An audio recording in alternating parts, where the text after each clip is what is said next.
শৃঙ্খলা ইস্যুতে কঠোর অবস্থানে বাংলাদেশ ক্রিকেট বোর্ড। ছাড় পাচ্ছে না অধিনায়ক থেকে জুনিয়র কিংবা কোনো কর্মকর্তা।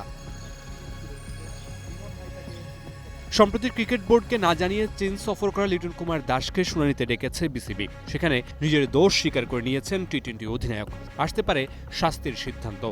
বোর্ডের মেডিকেল কমিটির সাথে কমিউনিকেট করা হয়েছে কিনা এই জিনিসগুলো জানতে চাওয়া হয়েছে এবং সেও জিনিসগুলা খোলামেলাভাবে বলছে। একটা জায়গায় তার যে ডেভিয়েশন ছিল, এটা বোর্ডের যে পারমিশনটার ব্যাপার ছিল সেটা হয়তো ভুলবশত এটা নেওয়া হয় না, এটা স্বীকার করছে আর কি। ডিপার্টমেন্ট গুলোর সাথেও কথা বলার প্রয়োজন আছে, তাদের সাথেও কথা বলে তার স্টেটমেন্টটা একটু ক্রস চেক করে তারপর এটা হয়তো সুপারিশ আকারে কিছু ডিসিপ্লিন কমিটি থেকে একটা সুপারিশ করা হবে, এটা বোর্ড যেভাবে কনসিডার করে আর কি।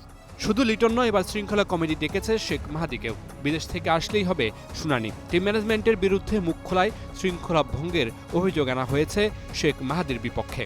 শেখ মেহেদির ব্যাপারটা হচ্ছে সে তো দেশের বাইরে আছে, আসলে তার বিষয়েও অবজারভেশন আছে, তার সাথে হিয়ারিং এ হয়তো ডাকা হবে তাকে।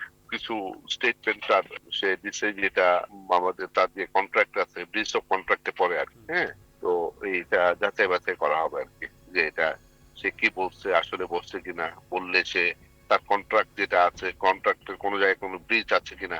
শুধু ক্রিকেটাররাই নয়, বিসিবির অন্য যে কোনো কর্মকর্তা শৃঙ্খলা ভঙ্গ করলে তাকেও আনা হবে জিজ্ঞাসাবাদের আওতায়। অন্য সময়ের থেকে এই বোর্ড শৃঙ্খলা ইস্যুতে বেশি জোর দিচ্ছে। কারো মন্তব্যে অতীতের মতো যেন ফাটল না ধরে সেটি মুখ্য বলে জানিয়েছেন বোর্ড পরিচালক সিরাজউদ্দিন আলমগীর। Mamunur Rashid, star play.